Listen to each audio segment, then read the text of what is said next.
রাজ্যপাল মহাশয়ের বলছেন ভয়ভীতি দূরের কথা, সন্ত্রাস মুক্ত পরিবেশের কথা, ধর্মনিরপেক্ষতা বজায় রাখার কথা বলছেন। অবশ্যই স্যার এগুলোকে স্বাগত জানাবো।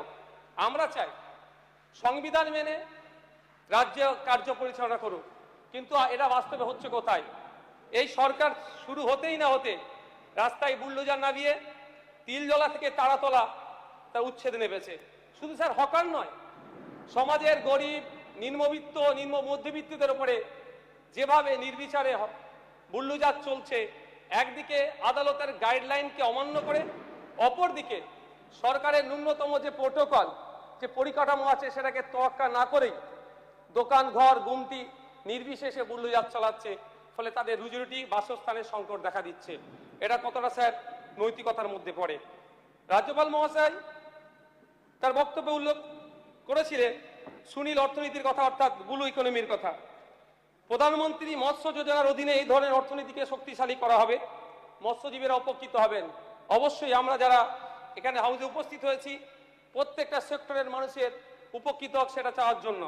কারণ আমরা বিগত সরকারের আমলে দেখেছিলাম একটা প্রজেক্ট নিয়ে এসেছিল, 200 কোটি টাকা বরাদ্দ করেছিল মৎস্যজীবীদের স্বার্থে। যখন মাননীয় মৎস্যমন্ত্রীকে প্রশ্ন করেছিলাম যে 200 কোটি টাকা কোথায় কিভাবে খরচ হলো, মৎস্যমন্ত্রী উত্তর দিতে পারেননি। কিন্তু আমাদের এটা ভুলে গেলে চলবে না, আমাদের সমাজের একটা হেভি অংশের মানুষ সমুদ্র, নদ নদী, খালবিল এই অর্থনীতির সাথে যুক্ত আছে।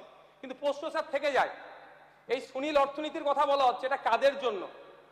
সেই যেভাবে সমতলে বৃহত্তর স্বার্থে কর্পোরেটদের জন্য জমিগুলোকে নিয়ে 2-4টে কোম্পানির হাতে তুলে দেওয়া হচ্ছে, এক্ষেত্রেও কি জলে একচেটিয়া তাদেরই দখলে থাকবে? কারণ আমরা দেখতে পাচ্ছি যেভাবে সেই ফরেস্ট রাইট অ্যাক্ট অ্যামেন্ডমেন্ট বলুন বা বিভিন্ন ক্ষেত্রে উচ্ছেদ করে 2-1টি কোম্পানির হাতে তুলে দেওয়া হচ্ছে, এক্ষেত্রে না হয় সেটা কিন্তু আমি নিশ্চয়তা পাচ্ছি না। কতটা সামাজিক উন্নয়ন হবে সেও প্রশ্ন স্যার থেকে যাচ্ছে। আমরা চাই ইনক্লুসিভ ব্লু ইকোনমি, সমাজের প্রত্যেকটা সেক্টরের মানুষ এর সাথে যুক্ত হোক।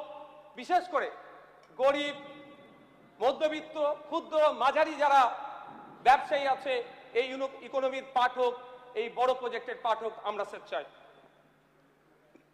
স্যার রাজ্যপাল মহাশয়ের 15 নম্বর পয়েন্টে উল্লেখ করেছেন রেলের যোগাযোগ উন্নয়ন নিয়ে কথা বলেছেন।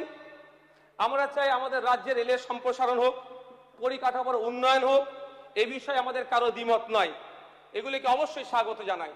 সাথে সাথে এটাও চাইব অলরেডি যে সমস্ত প্রজেক্টগুলো অ্যাপ্রুভাল হয়ে আছে সেইগুলো অগ্রাধিকার দেওয়া হোক, যেমন ফুটপাথ থেকে তারকেশ্বর, এবং সাথে সাথে রেলের মানচিত্রে আমাদের ভাঙড় আসুক, এটাও চাইব।